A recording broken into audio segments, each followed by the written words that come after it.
Hello friends, அனைவருக்கும் வணக்கம். எல்லாம் நல்லா இருக்கீங்களா? இப்போ இந்த பூனைகள்லாம் பாருங்கள்,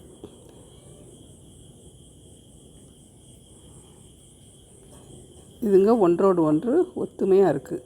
அதாவது பூனைக்கும் புறாவுக்கும் பகைன்னு சொல்லுவாங்க. ஆனால் இது எல்லாமே கோழியோடையும் விளையாடுறாங்க, புறா கூடயும் விளையாடுறாங்க. இதுலேருந்து என்ன தெரிஞ்சுக்கணுன்னா, அதாவது 5 அறிவு படைத்த மிருகங்கள்லாம் இந்த கலியுகத்தில் 6 அறிவோடு செயல்படுது. 6 அறிவு படைத்த மனிதன் 5 அறிவுக்கு போய் கொண்டிருக்கிறான். இதற்கு காரணம் என்ன?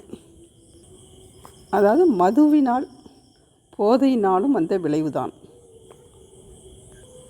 2வது, கடவுள் பக்திங்கிற பேரில் ஜாதி மதம் பார்ப்பது.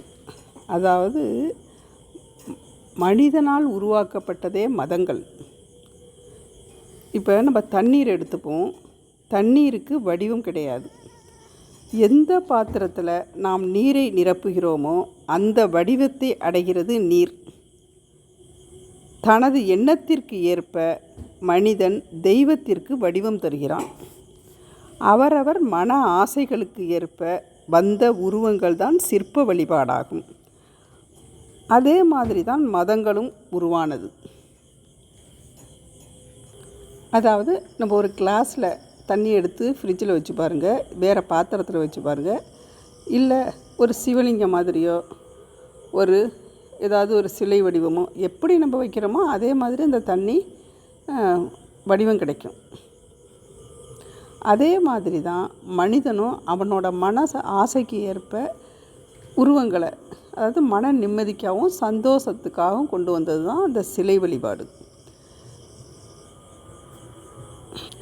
அப்புறம் சிலைகளுக்கு, அதாவது பசியோடு இருக்கிற குழந்தைகளுக்கோ மிருகங்களுக்கோ உணவளிக்கலாம். ஒரு சிலைக்கு 1 குடம் பால் அபிஷேகம் பண்ணலாம். அதாவது 50 குடம் அபிஷேகம், 100 குடம் அபிஷேகம், 101 குடம் அபிஷேகம், இதெல்லாம் தேவையில்லாதது. அந்த பாலை ஏழை குழந்தைகளுக்கும் இந்த மாதிரி மிருகங்களுக்கும் கொடுக்கலாமே. அதாவது உயிருள்ள ஜீவன்களுக்கு கொடுக்கலாம்.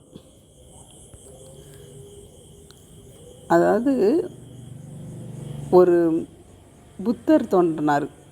புத்தர் அன்பு தான் கடவுள் அப்படின்னு சொன்னார். ஆனால் புத்தரையே கடவுளாக்கி சிலையாக்கி வழிபட ஆரம்பிச்சிட்டாங்க. அதாவது ஒரு முனிவர் வந்தாராம். புத்தர் சிலையை எடுத்து, அதாவது மரத்தில் செஞ்ச சிலையை நெருப்பில் போட்டு எரிச்சாராம். அப்போ அந்த மடத்தில் உள்ளவங்க ரொம்ப கோவப்பட்டாங்களாம். என்ன செய்கிறீங்க, நீங்கள் தப்பு செய்கிறீங்க அப்படின்னு. இல்லை, நீங்கள் கடவுளாக கும்பிட்றீங்கல்ல, அதுலேருந்து எலும்புகள்லாம் இருக்குமில்ல அப்படின்னு சொல்லிட்டு ஒரு கம்பு எடுத்து அந்த எரியிற கட்டையெல்லாம் தள்ளி விட்டு பார்த்தாராம். நீங்கள் உண்மையாக கும்பிட்றது உயிரோடு இருக்கணுமில்ல, அப்படி உயிரோடு இருந்தால் அந்த சிலைக்கு எலும்புகள் இருக்கணுமில்ல எரிக்கும்போது அப்படின்னு சொன்னாராம். இதை ஓஷோங்கிற ஞானி ஒரு புத்தகத்தில் குறிப்பாக நமக்கு கொடுத்துருக்காரு. அதனால் மனித உயிர்களுக்கும் மிருகங்களுக்கும் உயிருள்ள ஜீவன்களுக்கு செய்யுங்க.